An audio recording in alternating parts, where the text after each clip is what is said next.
Hello and welcome to episode 109 of the Ego Chall Podcast. My name is Preston Byers, and as always, I'm joined by my co-host Justin Binkowski.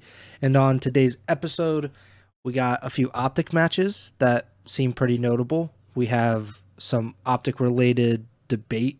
I don't know what you would call what Ake says, but a lot of drama necessarily, and then we're just going to talk about some of the qualifying matches that happened over the last weekend in the Call of Duty League, and then we will give our predictions for the last week of qualifying matches for Major 2.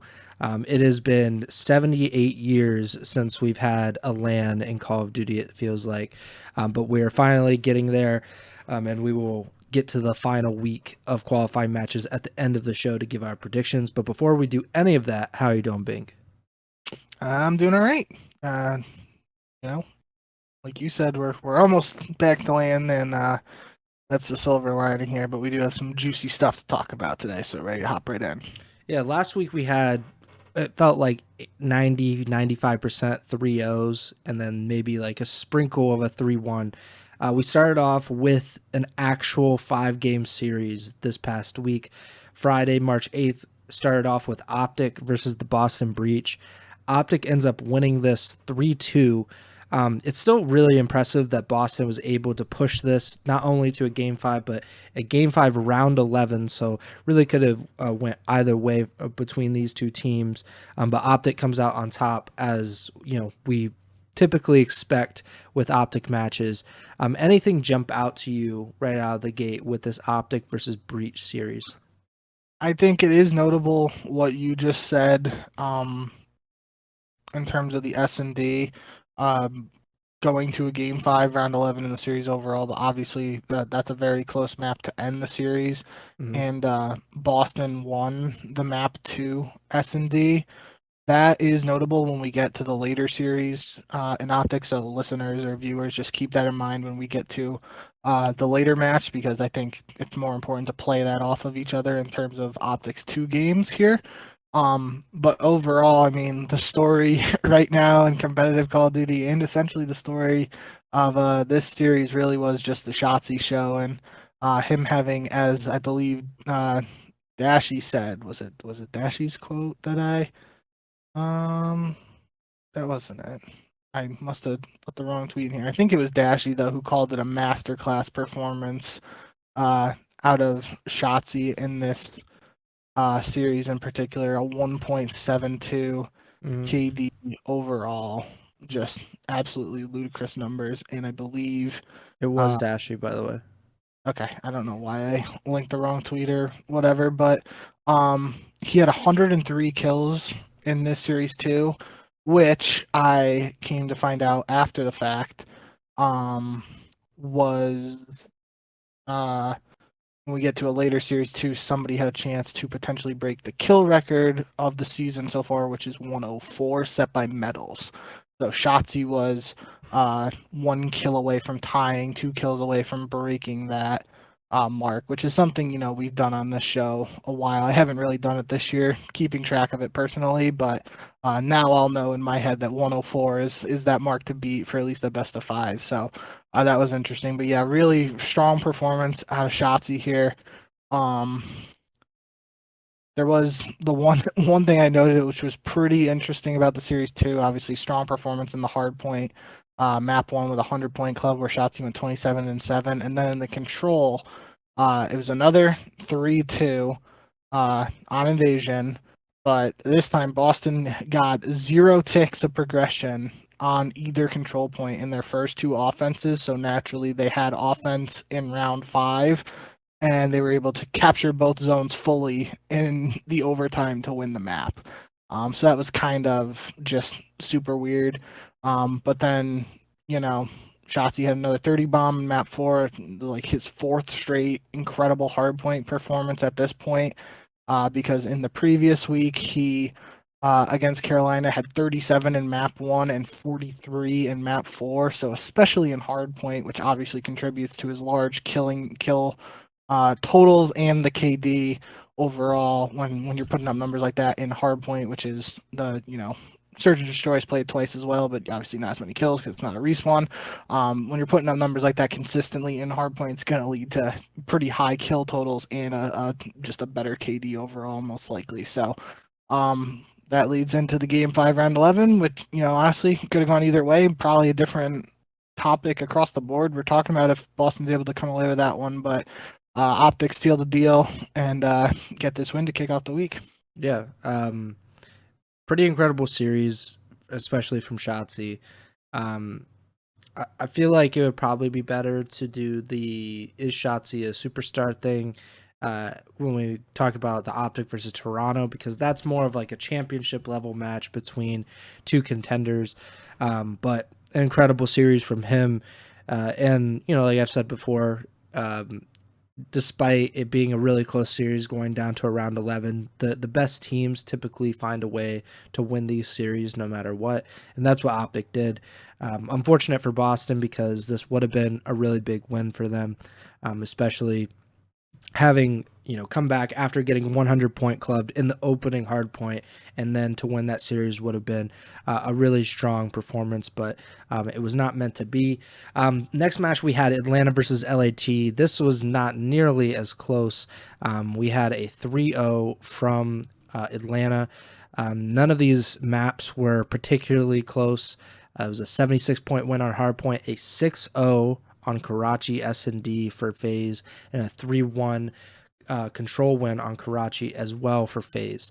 6-0 on S&D. I know Atlanta's S&D was something that we had kind of mentioned on, I think, last week's episode, or maybe 2 weeks now. Whenever they lost, I think, two S&Ds. But I think there's no reason to worry about their search. Do you agree with that? Because I mean, the hard point is whatever, because LAT is still, one of the worst hard point teams. Even this new roster, they seem improved, but I feel like the search is more of the telling point here for FaZe. Yeah, so I didn't look into it honestly, but head Ego Chall correspondent Tremor was DMing me about it, and this is potentially a shot for Atlanta to either tie or break their previous CDL record for most S&D wins in a row, which he sent that to me, and I was kind of confused because, again, I didn't look into it, but just off the top of my head, like, I remember that Atlanta obviously lost 2 searches to Toronto in the grand finals of Major 1. Mm-hmm. So if this is the potential for an S&D streak, it would be solely S&D like won in these qualifiers, Yeah, which is pretty impressive if that's the case. So I didn't look into it, and I forgot until you just said it, but if that is even remotely close, even if it's not like, right at the mark of the record or tying it, breaking it, whatever, even if it's like somewhat close, that's kind of impressive considering what we had just said about them. I just mentioned losing to the S&Ds to Toronto in the grand finals. That seems to, it seems like every year there's like just like a blip in the radar for Atlanta where something's going on with S&D, and then they flip the switch and they go into hyperdrive. So maybe it's a little earlier this year. Well, excuse me. Maybe it's a little earlier than this year. Or, maybe it's just them starting to click. Obviously, new player Andraza joining in, so they have some chemistry and situational stuff to work on in an important mode like that. But yeah, definitely interesting if it is the case that Atlanta could be, it's as much as that core of Celium, Abizi, and Simp, as long as they're together, we're always talking about how strong they are at S&D. It would just be kind of impressive if this team is already potentially getting ready to reach the peaks of its S&D performance, if you consider this a record-breaking streak to be their quote-unquote peak. I don't mean to call into question our head Ego Chall correspondent's legitimacy or anything, but they lost to New York in these qualifiers. They lost 2 S&Ds, and they've won since then. Have won 4 straight searches. There's no way that 4 straight S&D wins is a record. Because so they beat Miami in search, and then February 25th they lost the 5-game series to New York. That was the series that we talked about because that was the one they lost game 2 and game 5, which is a very rare thing for FaZe in general. Since then, they have literally swept every single opponent. So maybe it's a streak in terms of total map wins consecutively because now they've won. I mean, obviously, I'm including the Boston win that they had later in this weekend, but now they've won 12 maps in a row. I don't know what the actual streak is for most wins, most map wins in a row, because that's a pretty weird record. You could win a ton of matches, but you lose a control or something, and that could be the end of your streak. So I could see it being a just a total map win record or a win streak, because 12 is pretty incredible. But I'm almost positive that some team has won at least 5 or 6 searches in a row. I mean, I wouldn't be surprised that FaZe has done that, multiple times. But yeah, I was just looking that up because I was confused like you because I remember talking about this, but it wouldn't surprise me if it was a map win streak. But still, it crazy impressive that Atlanta they had. Do you have the S&D record in front of you then? I do not. Oh, they're from the qualifiers. Yeah. So I think they're those 2 losses. Yeah. So what they played 7 qualifiers this round. It should be 8 or it should be 6 at most because they probably have 1 this week. So they're 4-2. No, wait. Let me look at this. I'm scrolling too. Because I'm looking at Breaking Point, but that might not have every single thing that we need for this. But they have certainly won the last 4 because they've swept. They won 3-1 against Miami and they won the S&D, so 1-0. Doesn't really mess there. They lost to New York too, so 1-2. They won an S&D against Rockers, so 2-2. Won an S&D against Toronto, 3-2. Oh, 5-2, yeah. Because there were 2 S&Ds in the New York series. Yep, so 5-2. Yeah. So I mean, they're probably the best S&D team right now. Along with New York, because New York has looked really, really strong this entire stretch. But yeah, 12 wins in a row, and we'll get to their Boston win later in the episode. Next match was Carolina versus LAG. Not a barn burner by any means. This does have, I think, quite a bit of implications for just in terms of like season standings, because both of these teams are desperately trying to not be in the bottom 4 come champs time, and the more you keep losing, the worse it seems to get for both these teams. But Carolina able to win.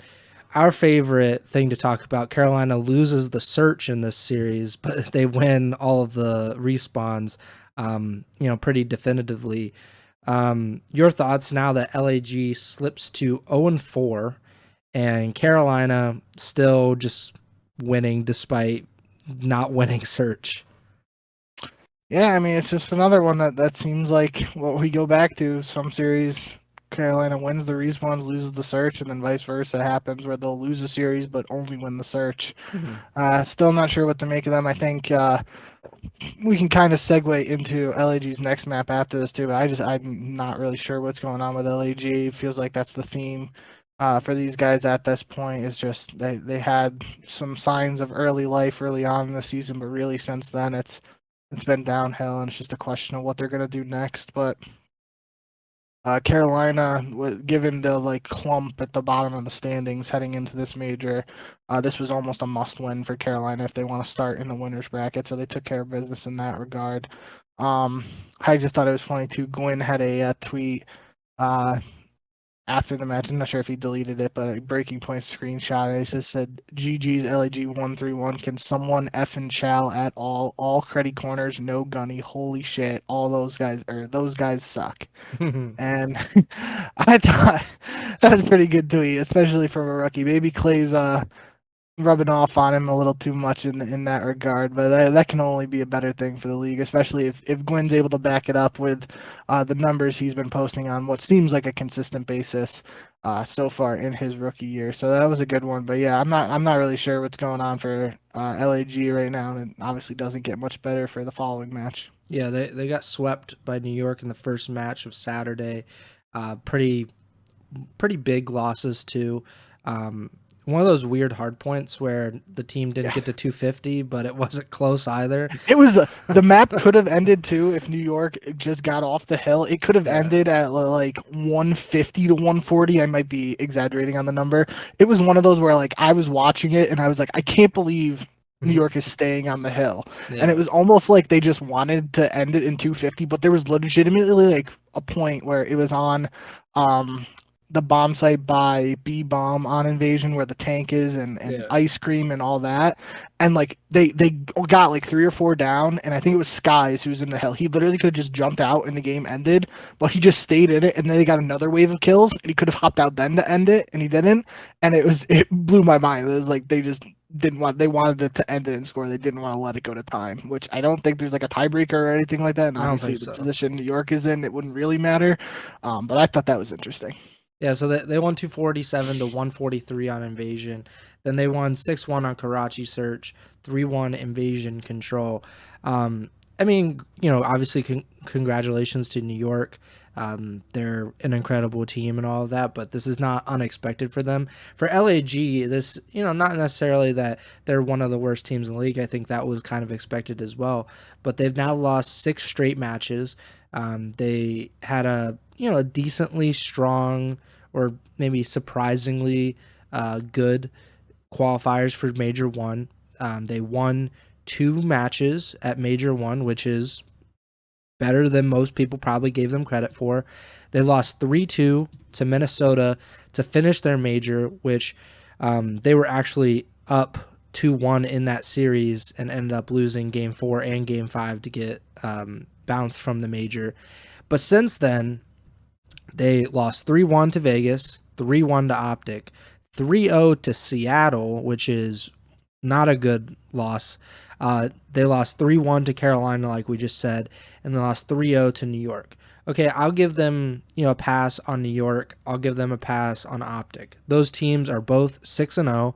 They are championship contenders. I don't expect LAG at all to beat those teams. But to lose to Carolina, Seattle, and Vegas, they won 2 of those maps. 2 maps total in those 3 series against teams that Carolina's 2-4, Seattle 1-4, Vegas 3-2. Which, Vegas is, kind of, they're surging, but they're still Vegas at the end of the day. And that makes 6 straight losses for LAG. Is it time for a roster change for LAG? They do have a substitute, so there is some kind of valve there to maybe relieve some pressure that they don't have to go out and sign a new player. But it feels like this roster is done. It feels cooked at this point, and there needs to be some kind of change, even if it's just kind of a temporary thing, and then you move on to maybe a larger scale roster change later down, maybe between the majors or between Major 2 and the qualifiers. What do you think? What do you think is the right option for LAG? I don't think I think with 1 week here before the major, I don't think they make a change like this week. That would on one hand, it's kind of like, well, we don't have anything to lose because we're winless at this point, so it couldn't really hurt. But with chemistry and factoring all that in, I don't think that's happening. The bigger thing for me is it feels like at this point, we might be looking at a blow it up bowl situation, and I don't know if a 1-person change like really changes much for LAG. And the problem with that is obviously with the organizational stuff, all the behind the scenes stuff we heard reported on last year. With LAG and the Guard Esports, whatever the Kroenke family ownership situation is, all that. Yeah. We don't really know if the organization is going to be willing to spend on making multiple roster moves that would be necessary to right the ship here. Yeah. So not sure if a 1-person change gets the job done. It very well could, obviously, but we'll have to see. But yeah, I would be surprised if they did anything drastic here Oh, I'd be surprised if they made more than a one-person change, period. Yeah. Even though I think that's what they should do at this point, but um, I would be surprised if they made a change before Major Two. I do think after Major Two, especially if they come in like a top 12 situation at last place, that they don't win it all. It almost feels necessary that they would at least bring their sub in for a one-person change, but we'll have to wait and see. Yeah, so technically they're tied for ninth in the CDL, but they have the worst series win percentage in the league and the worst map win percentage in the league. Their major performance where they won 2 matches that has essentially carried them out of 12th place, because they're only 10 points ahead of Boston, who is in last place in the league at this point. So, who knows with Boston? Like they're still kind of getting to work together with this new roster. Maybe they're going to be able to climb out of 12th place. They just lost to Carolina, who's in 11th. So, they are not like LAG is at least the 11th, or at best, I guess, like the 11th team in this league right now. Maybe Boston could be above them. We'll have to see them play each other to kind of get an idea. But I think you got to make a change. Like there has to be something, whether you do it, they're not going to do it this week, almost assuredly, because they only have one match and it's against FaZe. So, I mean, they're likely going to, lose. And we talked about it with Miami. You don't do that. You don't make your roster change right before you play one of the best teams in the entire league. But there has to be a change within the next few weeks. If it's after the major, it's after the major. But there can't be just like this level of mediocrity and it just be accepted, because that just shows that you're not serious about any of this. And not that we thought LAG was super serious about winning a championship when they put out this roster, but this is 6 straight losses is bad, and you're pretty much going an entire qualifier stretch without a single win, without even forcing a game 5. That's bad. So they have to make a change at some point, and I hope that they do. Moving on, though, we had 2 more matches on Saturday. We had Minnesota versus Seattle. Seattle is not a great team, but I was pretty skeptical just to see how this would work out, because Minnesota hadn't won a match heading into this. Seattle had won one, but only had beaten LAG, who we just said might be the worst team in the league. This felt like a kind of a must win for Minnesota, because they did have an easier schedule these last 2 weeks after having a pretty rough go of things in the first 3 weeks of the qualifiers. But Minnesota ends up winning this 3-1, a very much needed victory. Pretty interesting series for Seattle to come out and win a hard point game 1 and then lose the search, and then Minnesota kind of ratcheted up and played like the team, more resembling what we saw in Major 1. They won the search, they won the Control 3-0, and then they won sub-base hardpoint by nearly 80 points. So what did you take away from this? Because neither of these two teams have looked good at all since the Major, which at the Major they looked pretty good, but since then they haven't. What did you think of Minnesota's 3-1 win here? Yeah, I mean, you kind of took the meat of what I was going to say, but just if you told me it was going to be a 3-1 win for Minnesota, I'd been like, oh yeah, Seattle takes the search, Minnesota wins the respawns, and wham bam, that's done and over with, right? But obviously that's not what happened here, and we had talked in the prediction segment of the last episode. I really didn't know which team to take, and the map 1 comes down to the wire with Seattle winning the hard point. I'm thinking in the back of my head, damn, I really should have took Seattle, because Seattle's going to take this search, go up 2-0, and then, there's no shot they get reverse swept, right? But Minnesota is able to take the search, which this is something I didn't remember to check before we went live today, but I'm pretty sure they said on broadcast that Seattle was 4-0 on Invasion search this season heading into this map. So not only is Seattle, obviously with the Illy roster situation, it's a different roster, but Seattle as a team has been pretty strong at search with or without Illy for the question. But, even without Illy where they've struggled, search has still been at least like their best mode of the three, even if it's still not great.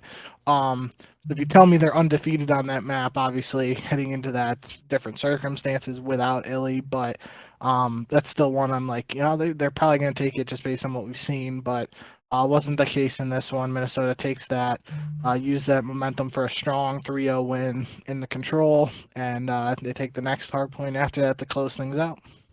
Yeah, so now Seattle is 2-3 in search with Brezzy in the lineup. Pretty small sample size. I'm trying to look to see what their overall was with Illy. So they were better than 2-3. I'll tell you that much. Yeah, definitely better than that. I think that they were. Hold on, 5, 6, 7. I think they were 11-4 in search. That sounds about right.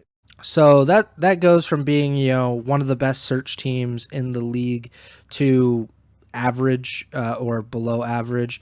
And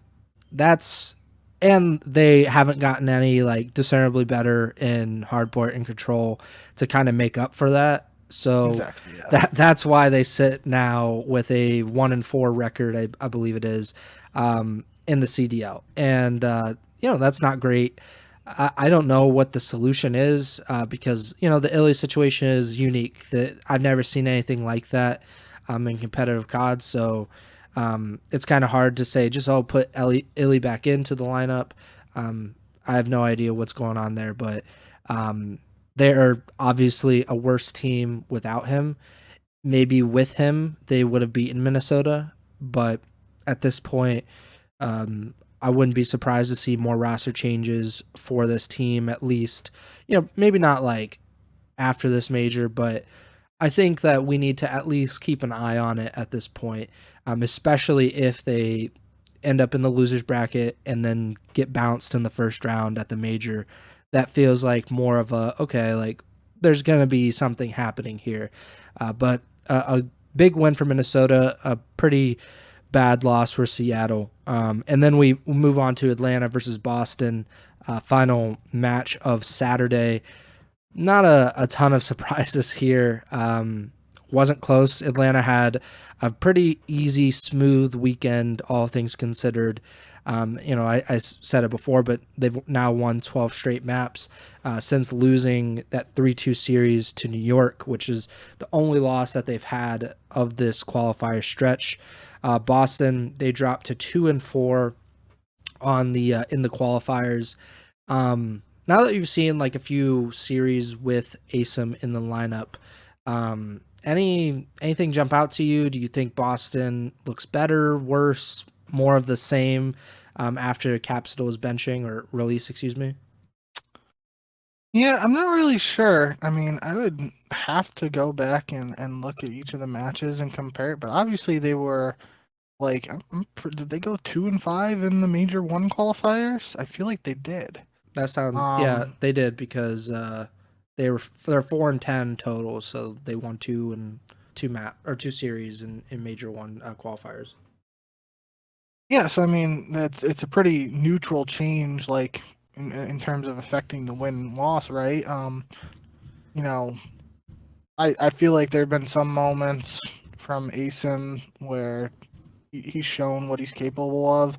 I can especially remember just again, this goes back to the year-long conversation we've had of the meta and all that stuff with the MCW, where in the past we probably think of ASIM as the route guy with an SMG doing the dirty work, getting the hill, taking the big routes and the long flanks, all that good stuff. But I feel like there's been moments where I've seen him like streak a little bit with an AR. And obviously that might not be something you would expect in the past when thinking about ASIM as a player, but because of what just how good that gun is in MW3 and the current meta, it's something that you kind of have to have in some circumstances, and he's shown he's able to put in some work with an AR there where in the past you might not have expected that from him necessarily. So that's been Mhm. good to see. Um, but I just feel like the Boston as a whole, it's really the story has been, we've definitely noted in the past when Snoopy pops off, that seems to be like their ticket to success.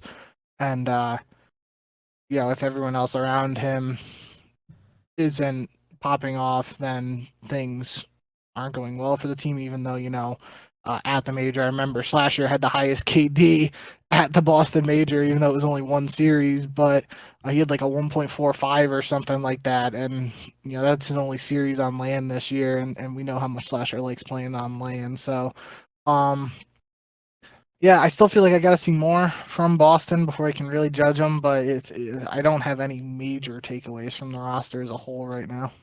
Yeah, they also haven't really had a ton of competition necessarily. So like, they've lost all of the series that they played against good teams since ASIM's come in the lineup.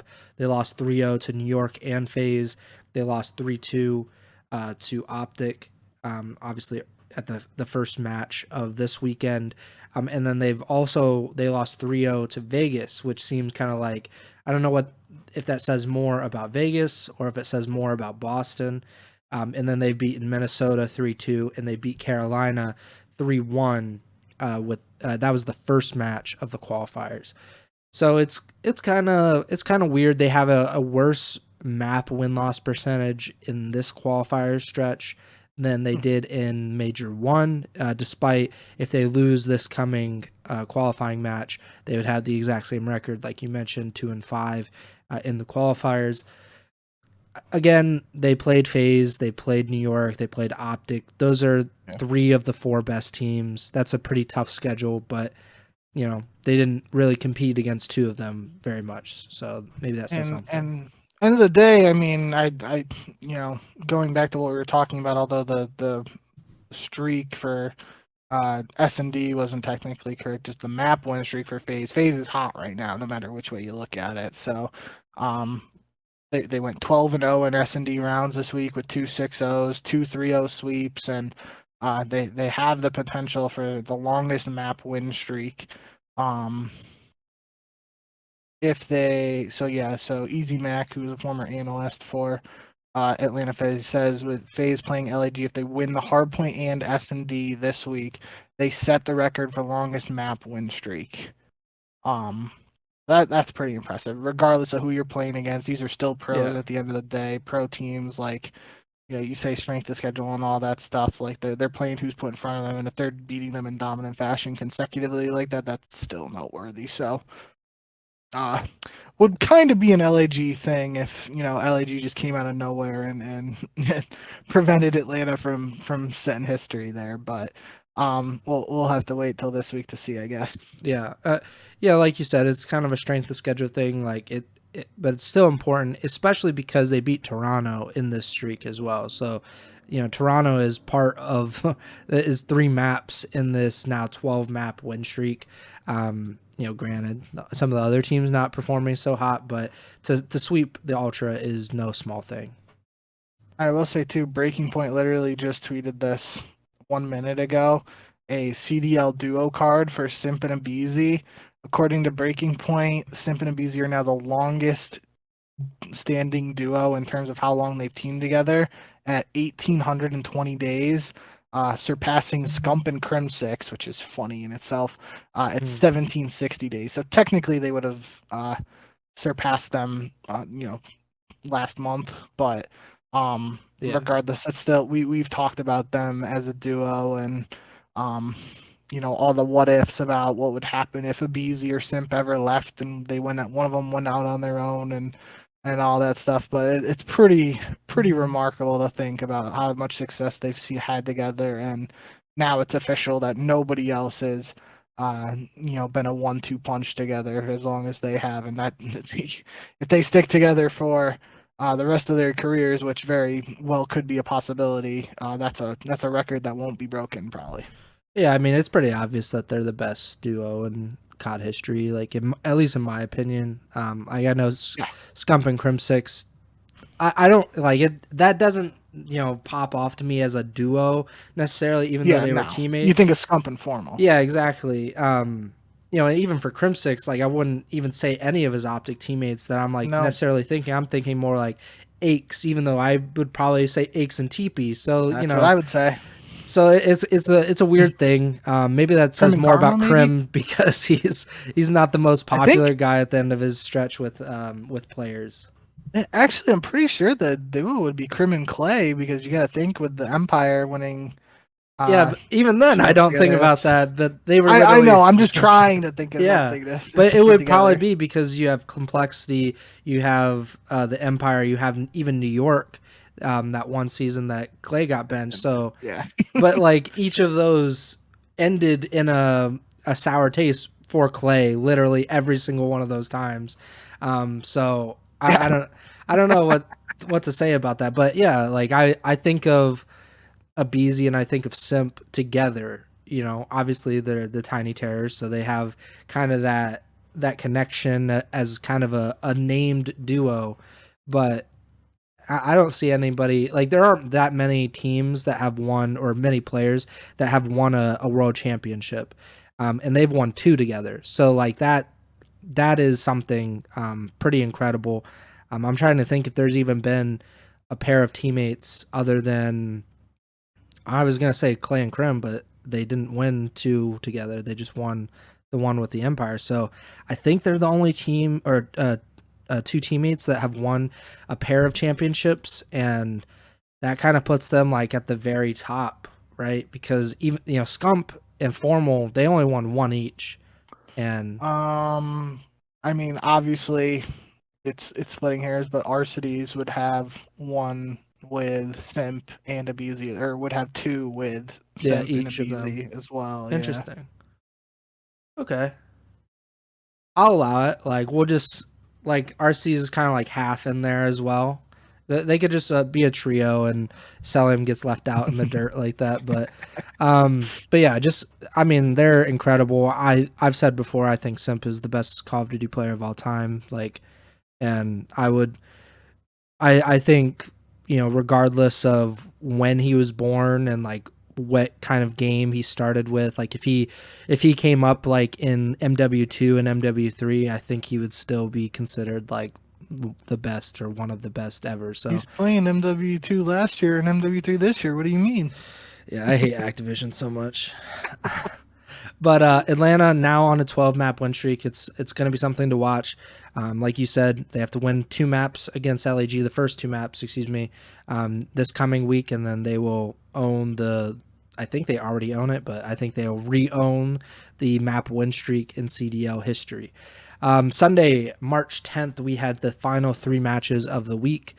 First, LAT versus Vegas. I mean, this is just so Vegas, right? To have these expectations to allow you to pick them, and then they're like, yeah, we don't need to show up this week. They lose 3-1 to LAT. Just I don't know, like these two teams are really weird in general. LAT did lose the hard point, so at least they're staying consistent in that way. But then they won Search, they won a 3-2 on Control, and then they won a pretty decisive hard point to finish this series. Any takeaways from this series? Because I don't think I know anything about either of these teams, despite being 5-6 matches into these qualifiers.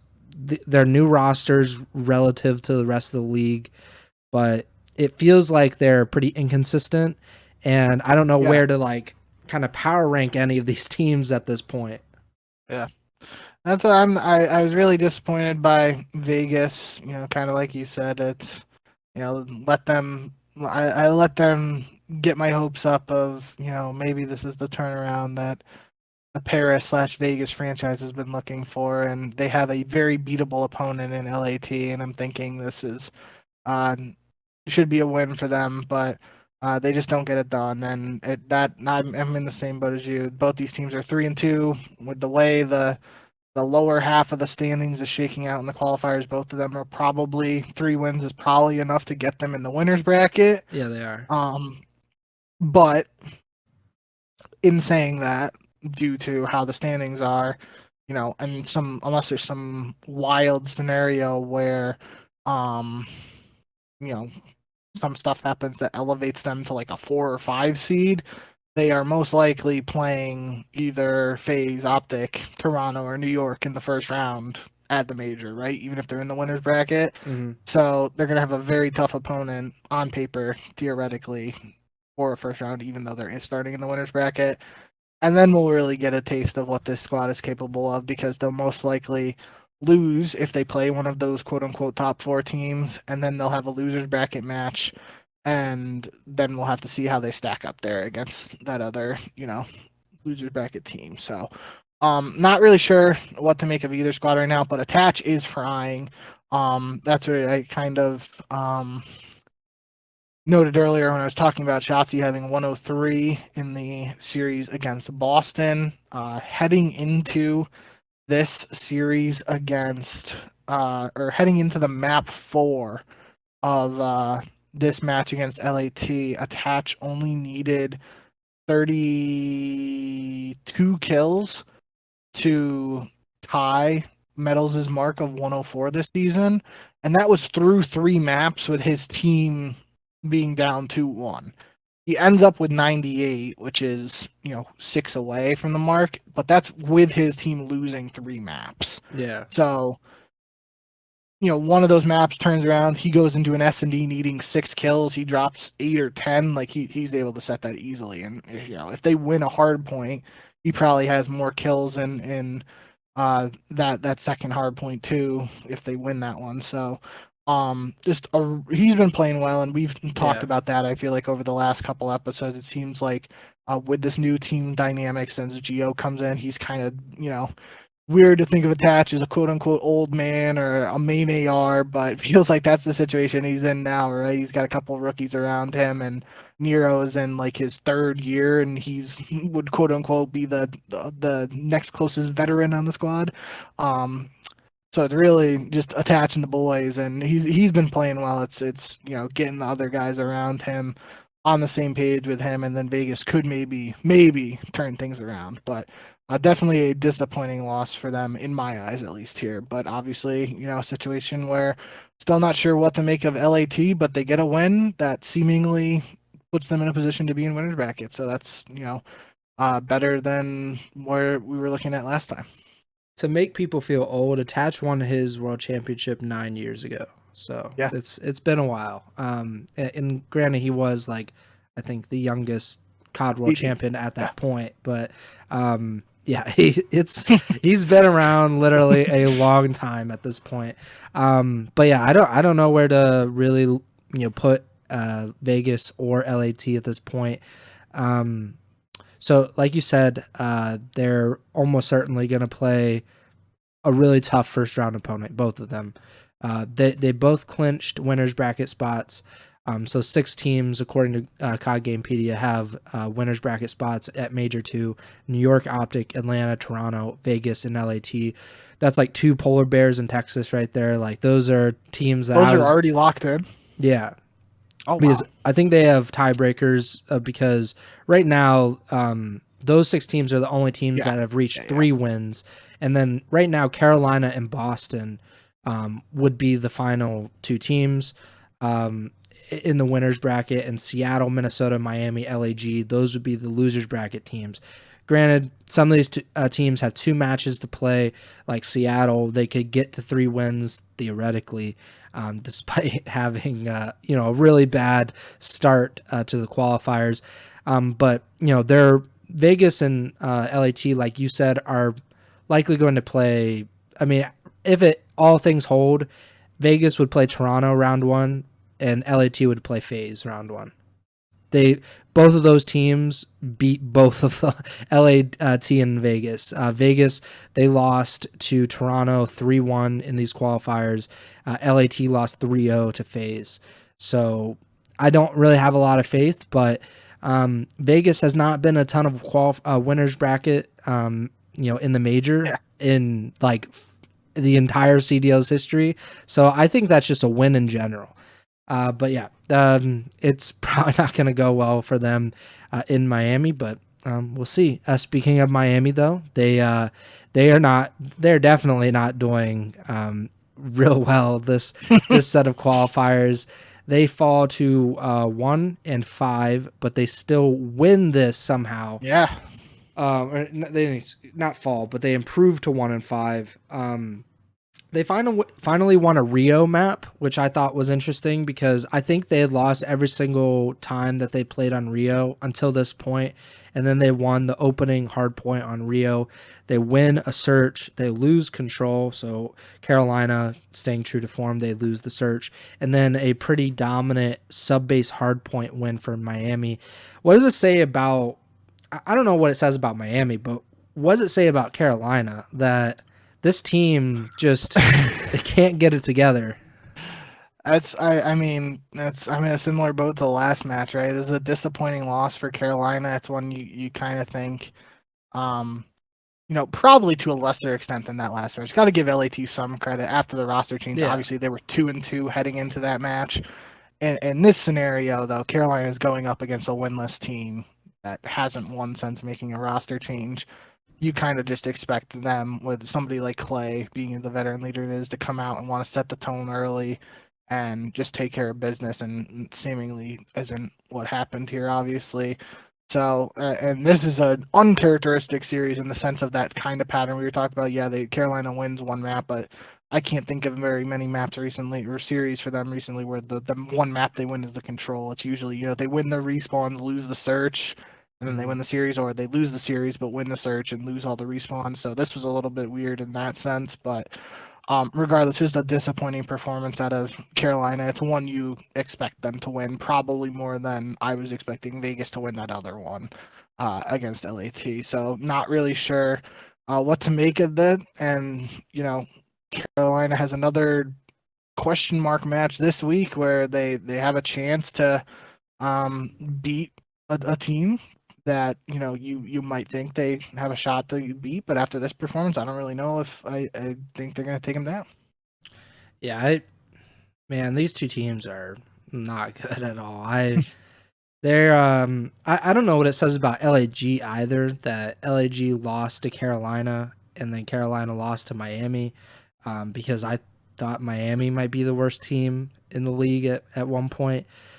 Yeah, it's bad. Like these like bottom 4 or 5 teams, they are really, really in trouble.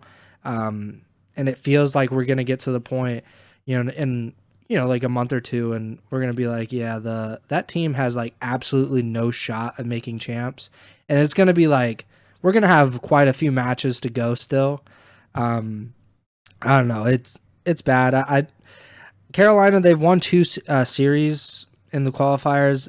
I don't know, like they don't have a ton of talent necessarily. I think Gwen looks great, but other than that, there hasn't been a lot to be hopeful for the Ravens. TJ's had his moments too, and he's been playing pretty well. So, not total doom and gloom, but yeah. Yeah, it just hasn't been a very good stretch or good season at all for Carolina, and maybe it'll improve with more time, but it's a pretty shocking loss there to the Heretics. Final match of the weekend, a match definitely worth waiting for. OpTic versus Toronto. Toronto coming in off of that 3-0 loss to FaZe last week. And OpTic ends up beating the Ultra 3-2. This was a really...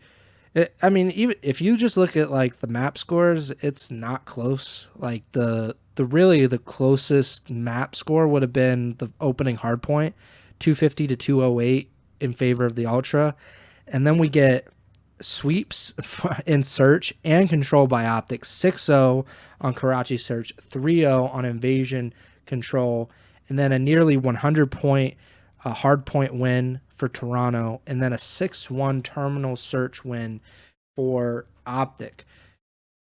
OpTic winning 2 searches in a series is notable, and Toronto losing 2 searches in a series is notable.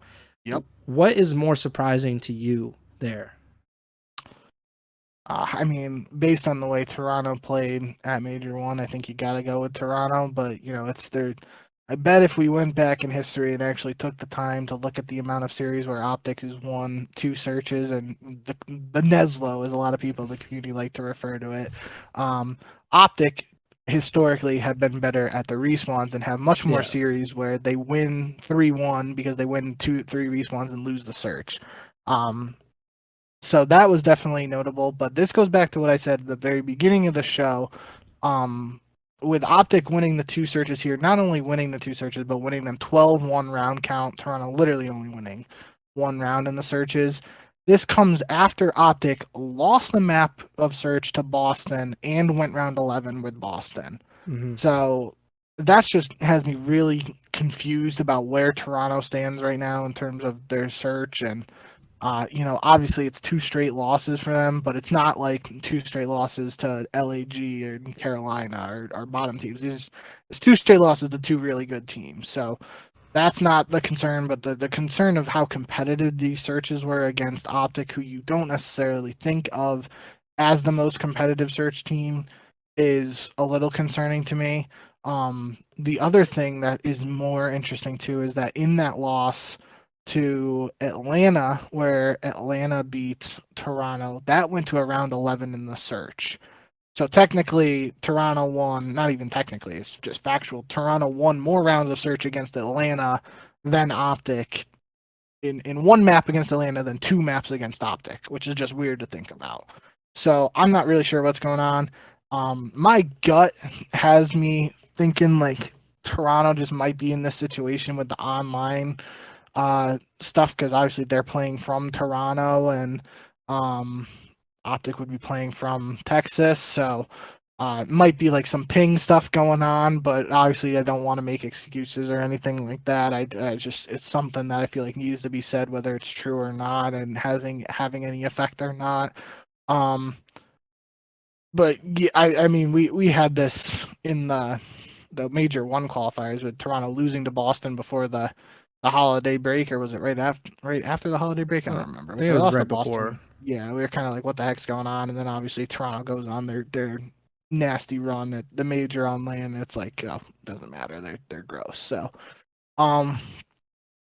could obviously be all smoke and mirrors here, and Toronto just comes out and fries at the land. But it's definitely got my attention in terms of what's going on with Toronto. Yeah, the search is a little concerning. Like, I think that's the thing that jumps out the most. So in these qualifiers, Toronto is 4-4 in search.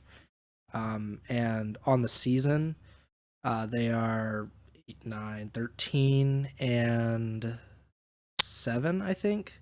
So they were 9-3 heading into the qualifiers in search.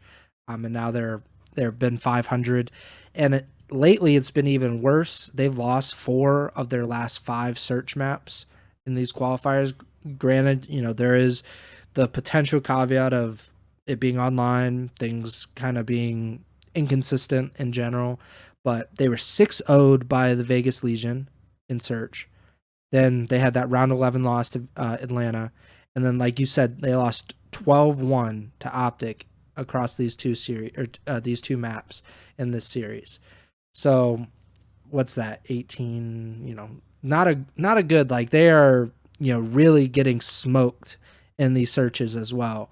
I don't know, like it's just one of those things that these teams do where they're championship contenders, obviously, but then they like have a kind of a dip in performance right before they go to the major, and then they make us start to question, like, oh, I don't know about this. And this is how we end up picking FaZe literally almost every single match in CDL history, because FaZe is super consistent in the qualifiers, and FaZe looks, just as good in the qualifiers as they do on LAN. So you're like, oh, okay, maybe FaZe is the team to beat.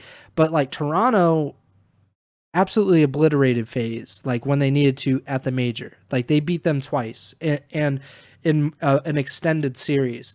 So I feel like Ultra is just kind of sandbagging a little bit. Like I can't pick against them because it feels stupid to do that. But now they're making me question whether this is kind of a mirage in terms of their S&D. But who knows? This is just a very weird thing. But that's not to take away from what OpTic did, obviously, Yeah. because to win 2 searches in a series this dominant of wins, I mean, that can't be understated, especially against a team that has the talent that Toronto does, and just won the first major. OpTic now 6-0 in these qualifiers. I think they were the first team to go undefeated last season in the qualifiers, if I'm not remembering correctly, because I'm pretty sure that was also that was the major that they ended up like losing to Florida in the first round or something like that. So OpTic is a weird being in itself, but definitely a big win. And let's shift this conversation over to Shotzzy specifically, because this is something that we talked about in the first part of this episode with their first win of the weekend. And this was an Aches thing, right? About whether he is a superstar or not. So I think it's something that was started towards the end of last year or last Yeah. season has kind of carried over into this just because Shotzzy has been playing so well recently. First and foremost, everyone who's listened to this show and anybody who knows what I think about Call of Duty in general knows how much I like Patty P and how much I respect him as a competitor, and just a mind in Call of Duty in general. So I was saying it before we went live. I think this whole situation really just comes down to, semantics and dictionary definitions of what individuals think the term superstar means, and that can be debated over and over again. One thing I mean, the guy whose name is right behind me there, Derek Jeter, my undisputed favorite player growing up in baseball. There's a lot of people who, think statistics say he isn't one of the greatest shortstops of all time, even though he's in the Hall of Fame and all that stuff. And, people are able to have that argument. And same thing I said to you about Aaron Rodgers. One of my hot takes in sports is that Aaron Rodgers is overrated. And that again comes back to how highly some people rate him and how highly I would rate him personally. It all comes down to what, different people look to and criteria and all that stuff. So end of the day, it's really, it is what it is. But there are some valid points, I feel like, on both sides of the fence in this case, where it seems like some people are saying, like, you can't have a ton of superstars in the CDL because of just there's only 48 pros. So if you're willing to say 10 plus people are superstars, that kind of takes away from what the term superstar means and how, if you're just, handing out like Oprah saying you're a superstar, that sort of thing, like what does that really mean at the end of the day? But at the same time, splitting hairs over who's a superstar and who isn't is kind of, it just is what it is. So, I don't think it needs to be anything too deep like that. Shotzi's obviously an incredible talent, a super strong player, whether you consider him a star or a superstar. And what can't be disputed right now, in my eyes, is the way Shotzi is playing. He's just playing lights out lately. Literally 1.7 in a series against Boston. You can make the argument that he might not put up those numbers against the best teams, yada yada, but he can only play who's put in front of him, and he's playing lights out Call of Duty lately over the last 2 weeks in particular, and that can't be disputed. Yeah, I like you. I like Aches. I think that he's a really smart guy. He's really funny, and he's one of the. I mean, he's one of the greatest Call of Duty players of all time. I don't know where he ranks anymore because things have gotten so weird, and he hasn't been like at the top in a long time. But I also think like he's just like a shit stirrer at the end of the day. Like this is how he's always been too. This was before he even retired. He likes to stir the pot, and he likes to be kind of like a Stephen A. Smith of Call of Duty, where he's just throwing out takes. He's got a hot take he wants to get off. And then, I mean, Stephen A. Smith is allegedly only averaging 1 point in college basketball, whereas Aches at least has the credentials to kind of give him a little bit of wiggle room in terms of knowing what he's talking about as a two-time world champ. But Aches has a hot take, and the hot take is that Shotzi's not a superstar. I don't think it's nearly as hot as it probably like right now it's not as hot of a take as it would have been like, 3-4 years ago, because that would have been a ludicrous thing to say, especially after he won MVP in what 2020 was the first season of the CDL. So Yeah. like obviously if you win the MVP, you at least for that year or that time, you're a superstar.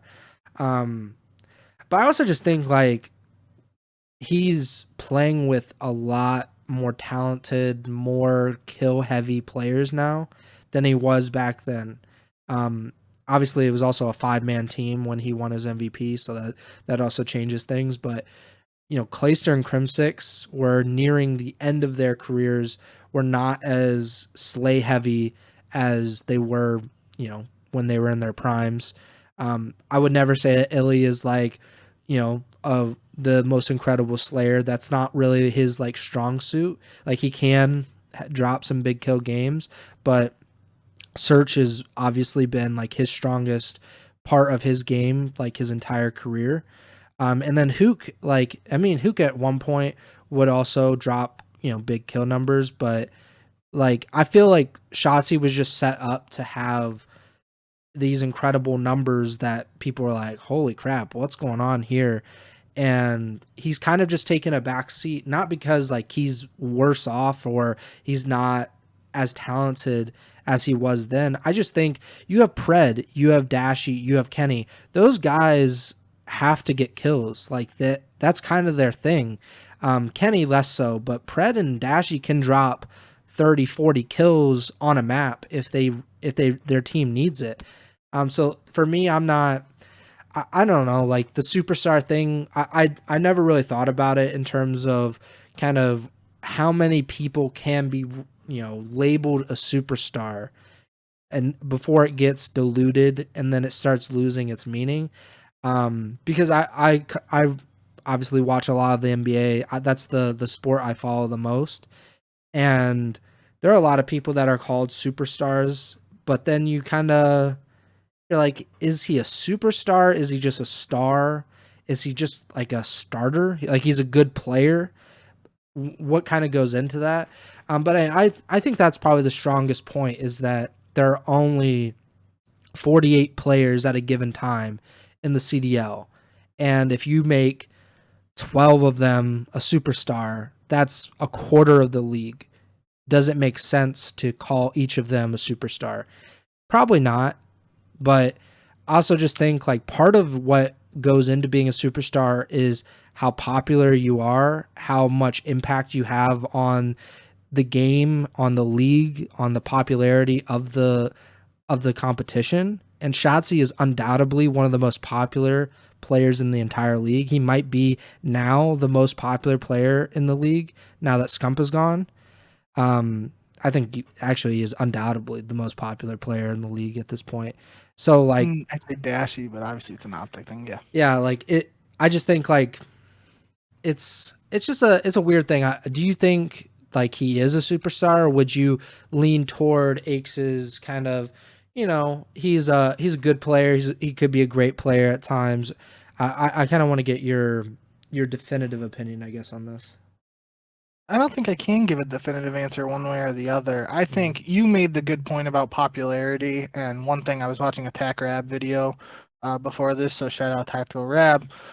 He brought up the example of Scump, right? And like there is no point in Scump's career where you would say he's not a superstar. Even in a year like World War II, where OpTic didn't really have a ton of success, and I think, is that the only year he didn't win a championship was the World War II year? I think that's the stat. I don't know off the top of my head. No, they've gone years without winning, but I don't think that. I think that was the first year that they didn't win. Maybe that's regardless. At no point in Scump's career are you saying he's not a superstar, even if he's having like his worst year, and that factors in the popularity aspect of it too. If LeBron, just for the sake of the example, that's what I was LeBron, like next year in his age 41, 42 season, 40. I don't even know what it would be. 40, sorry. Let's just say he drastically went off a cliff and is averaging 10 points a year. For him, that would be a drastic fall off. you would still consider him a superstar due to that popularity Yeah. aspect of it. So that's definitely something. And the other side of this that isn't even being talked about really, I feel like maybe it is and I just don't know. But it's completely different to call somebody a superstar in basketball, which is a game that is played the same way no matter what, since like what the 3-point line was added in whatever year it's been added. Yeah. That's like the most drastic change.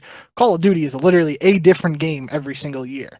So it is very possible for someone to be a superstar in one game and then to not be a superstar in the next. So that has to be taken into account. And I think, like you said, that was a good example. Even though it was his rookie year with Shotzzy, like you can't say he wasn't a superstar when he won MVP, because then that means nobody in the league is a superstar because he was the most valuable player in the league. So if he's not a superstar, nobody can be that year, right?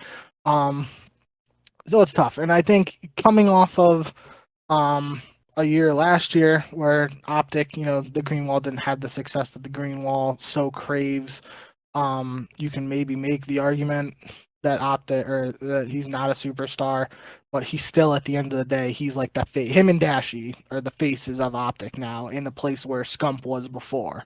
So if you're saying like Scump could never not be a superstar because of that popularity and the the stats combined, then you almost have to, like, it's not to that point yet for Dashy and Shotzzy, but it could get there at some point where it's like they're superstars because they're the faces of the most popular team in the league. So it's tough, but I think the way I worded it was very intentional when we were talking about it originally. Is what cannot be debated is that he is playing like a superstar right now in these most recent games.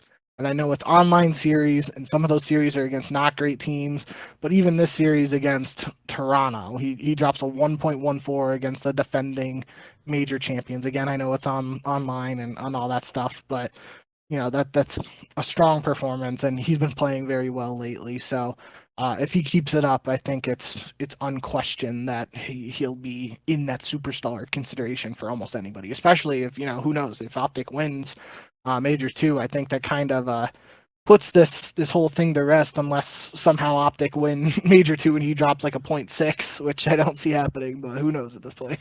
Yeah, it's weird. I mean, obviously, just semantics, like you said. It's just kind of an opinion about, what goes into being a superstar and what, is what kind of disqualifies you. Because Kenny, when he was a TK, like it was obvious, like he's a superstar. Like he's literally doing so much. He has such a massive impact. But like statistically, when he was with LAT, it wasn't as dominant. But would you consider him a superstar still? And then you look at FaZe, would you say that they have 3 superstars, or is this a team full of superstars? Because Draza is obviously an incredible player. I mean, like, you can't even debate Simp and Celium. Like, I think you should be, like, deported if you think that those guys aren't superstars. And then there's a Beezy who was also an MVP candidate and is consistently one of the most impactful players in the CDL. So, like, is there a limit on how many superstars that you can have? Like, because in the NBA, at a certain point, like if you have a starting lineup of all superstars, like you don't at that point, because there's only one ball. You can't, like, even if guys, you score 130 points a game, which would be crazy, like you're still not gonna have guys that are all superstars.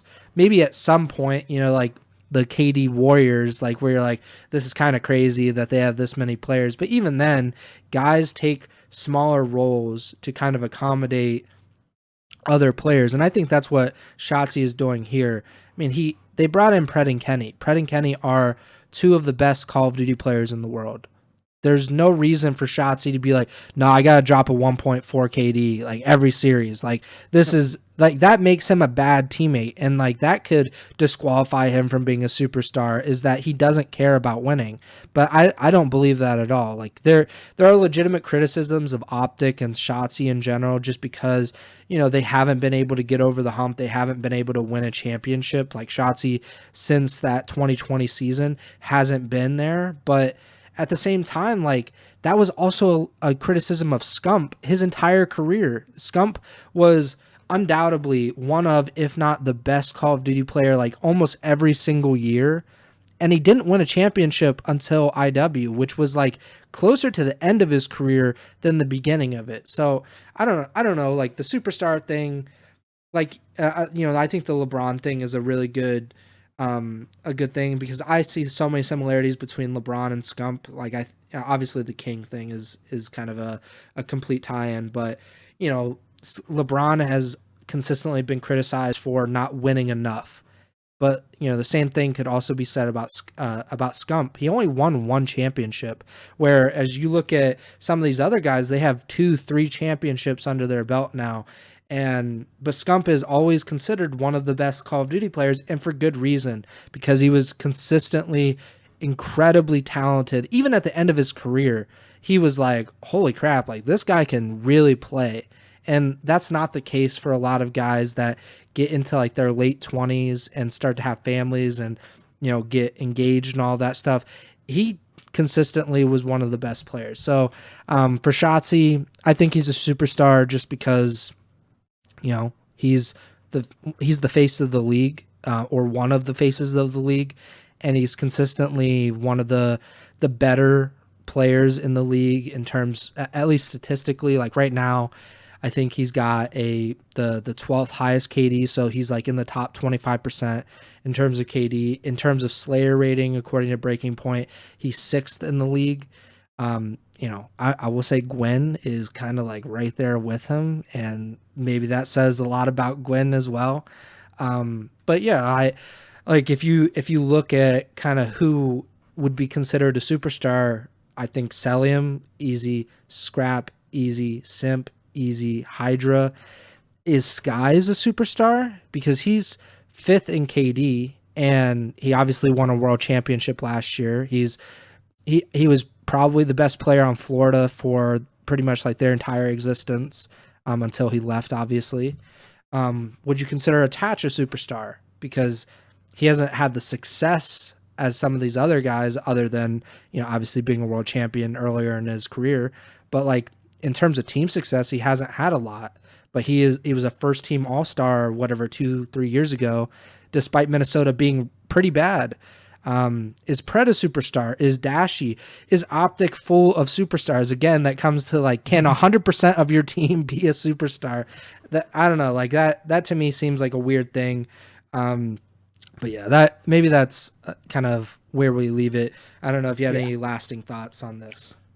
Nope. I think at the end of the day, it's all going to be up to each individual and person's interpretation of what a superstar is to them. And if it gets people talking about Call of Duty esports at the end of the day, it's a W in my book. So shout out Patty P for the entertainment for people and just the discussion in general. Yeah.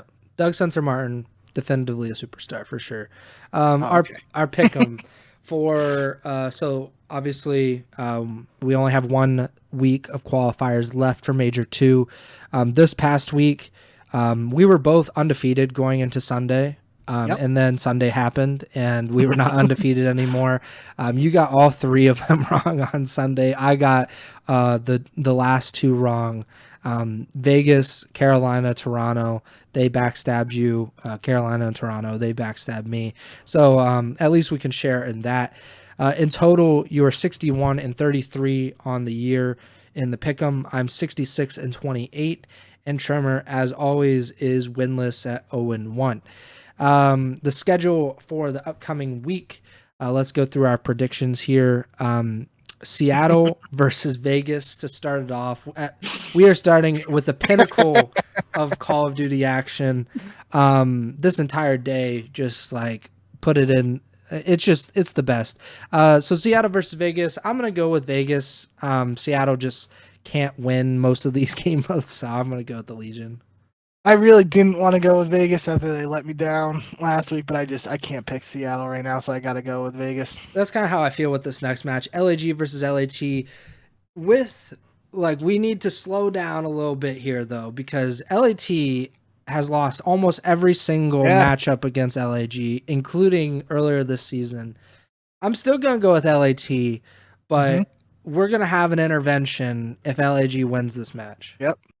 That is what I was going to say. I'm going with LAT too, but historically, the Battle of LA has gone through LAG, so could be an interesting one in a very non-interesting day of Call of Duty on Friday. I mean, it's interesting, if you like watching the muck, the people just kind of wading through mud. Saturday, March 16th, Carolina versus Vegas. I mean, I got to go with Vegas, but this is another one of those where neither of these teams are very impressive at all.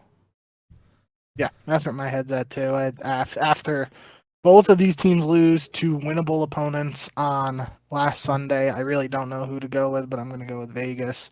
So naturally, I'm picking Vegas to go 2-0 this weekend, and surely that can't go wrong, right? Yeah, I mean, I did pick. I think they went 2-0 one of the weeks that I picked them, but they're we can never predict anything 100%. Minnesota versus Miami, the next match. I mean, I'm gonna go with Minnesota, but this is another one where like literally none of these teams are like they don't inspire confidence whatsoever. Yeah, I'm gonna go Minnesota too, but not another match I'm looking forward to. I'll tell you that much. Toronto versus LAT. If their S&D stuff is actually to worry about, this would be the match that will kind of prove that because it's LAT. LAT is not, granted S&D is not their weakest point, but they haven't been incredibly strong in search either. I'm gonna go with the Ultra, but I'm a little concerned. I'm not concerned. I'm going to go with Toronto. But yeah, if they did somehow lose this one, then we'll have a very different conversation next week. Sunday, March 17th, just starting off with another banger, Atlanta versus LAG.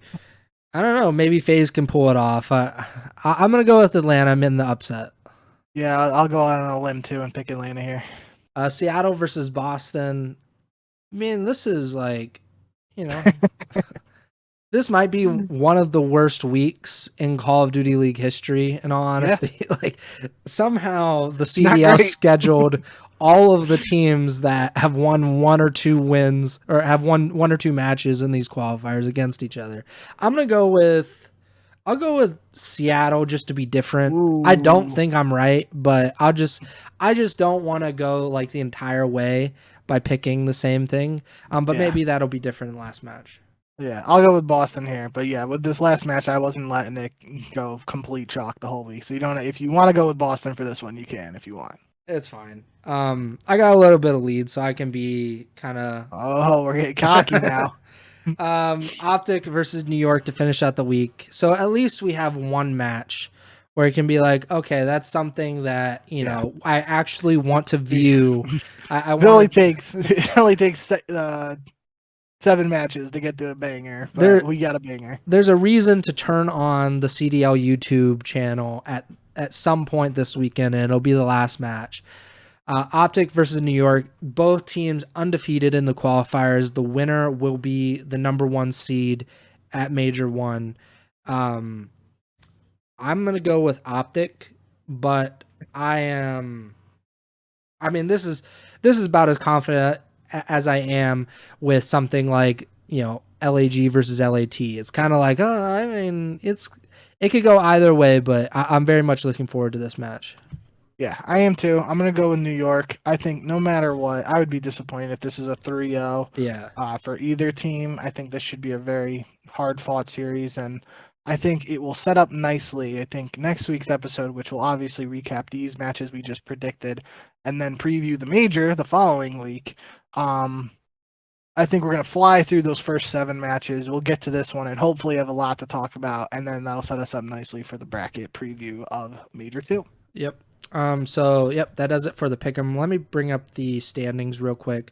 I don't think that the CDO actually tweeted out the actual qualifier standings, but they just tweeted out the full season. So the qualifier standings right now, like I briefly mentioned earlier in the episode. So New York and OpTic both at 6-0. They're tied for first. Atlanta is in third at 5-1. Toronto in fourth at 4-2, and then Vegas and LAT are currently tied for fifth at 3-2. Then you have Carolina and Boston tied for seventh at 2-4. Seattle at ninth at 1-4, and then Minnesota and Miami tied for 10th at 1-5, and LAG down there winless 0-5. They have a 3-15 map win-loss right now. Not great. Definitely starting in the losers bracket for this. Well, I guess not, technically, but I think they're going to start in the losers bracket. So yeah, that does it for the actual qualifier standings. I believe I brought it up yet. I'm going to bring it up on the screen real quick. But it is, if I can get my stuff to work, Jesus. But Toronto, they are at the top of the CDL standings. Always kind of interesting to see what, I mean, their lead is not very much at all now. Let me bring it up real quick on the screen. So Toronto, like I said, 200 points, first place. Atlanta only 5 points back now from Toronto. And Atlanta phase is inevitable. They have finished first in every regular season standings in CDL history. It feels like they're destined to do it again. But majors, they definitely have a big impact on the points. So Atlanta's in second. OpTic is 35 points behind Atlanta in third. New York is 40 points behind OpTic in fourth. And then there's a drop. Minnesota, 85 points in fifth. Then Seattle in sixth. Miami in seventh. Vegas in eighth. So that would be your champs right now. Miami and Vegas and Seattle making it a champs. And Minnesota, despite only winning one qualifier match so far. And then Vegas and LAG both tied for ninth. Carolina in 11th. And then Boston in 12th. Boston in 12th seems like a really big surprise this season. But, they have kind of looked a little bit better, I think, maybe. Who knows? In these qualifiers, and they do have a chance to get another win this weekend. So yeah, that does it for the standings. I saw that you put in the notes that JCap had quote tweeted that it's been 4 years since the CDL moved away from the LAN home series and moved online because of COVID. This was, so my dad's birthday is actually today. And I was home for all of this shit 4 years ago because it was my spring break. I decided to go home to celebrate my dad's birthday. And while I was home, the world pretty much was like, yeah, we're shutting down everything. Rudy Gobert touching microphones and then testing positive for COVID, and everything shutting down pretty much that week. But yeah, I talked about this world tour thing. I think I actually talked about the original world tour, if you remember that. That one was even crazier than the one that they actually went with, because there were even more events. But the CDL World Tour was a pretty bold, ambitious idea. This isn't the same thing? I think this was like a reduced version, if I'm not mistaken. I don't think so, but maybe. But either way, the CDL originally planned to go to every single one of these cities that had a CDL team and do events almost every single weekend. And that obviously did not end up happening because, COVID happened. We went online for like a year and a half, I think, because Champs 2020 was online, which is very weird. And I think that's the biggest Champs prize pool, or one of them. And then 2021, it was not until like the very end of the season that they went back on LAN. And obviously things have been completely different since. But I don't know if you had any thoughts on this, if you had any memories of, when you found out that the world was shutting down because of COVID. No, I just that was crazy. I mean, we were kind of talking about it earlier when we were saying like Attach won his world championship 9 years ago. Now it's officially been 4 years ago to the day that the CDLs and our season moved online. It seems like time is flying. Yeah, it definitely is. I mean, we're 4 years older, which sucks. And Call of Duty is, I don't know, 4 years removed from I don't know if this was a good idea, the world tour or not. Like, it definitely is better than a few events, every few months in mostly the same places. But I think the players had a pretty rightful gripe that this was a lot to expect of them to fly every week or every other week, sometimes across the world. That seemed like a little too much, but obviously things have changed quite a bit in the last 4 years. But yeah, that about does it for the show. A little bit longer show. We did have that Shotzzy thing that we were talking about. And we had some really banger matches like Atlanta versus LAT 3-0, New York versus LAG 3-0, Atlanta versus Boston 3-0. I mean, we have to spend a lot of time talking about the greatest matches in our esports history. We just can't gloss over them. So thank you guys for watching or listening. Make sure to subscribe to the YouTube channel, to the podcast feed, wherever you're listening, Apple Podcasts, Spotify, etc. Make sure to follow us on Twitter at jbink with 2Ks, at Pres Byers, and the podcast Twitter is at Ego Chall Podcast. Next show will be sometime early next week.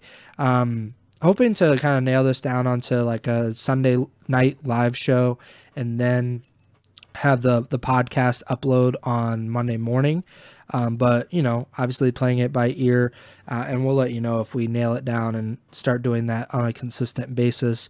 I'm sure people would like for us to be more consistent, but I wasn't even home this weekend, so that played into it, at least for this week. But thank you guys all for listening and watching, and Bink, take it away. Yep, I don't have much else to add. It was a fun show, had some good stuff to talk about, but yeah, like we said at the beginning, we're almost there, almost got another LAN, and next episode you can look forward to us finally having a bracket to break down. I know Preston really likes the preview shows, hopefully you guys do as well, so that's what you got to look forward to next week. But yeah, until then, thank you as always for all the support, and remember to send the chow.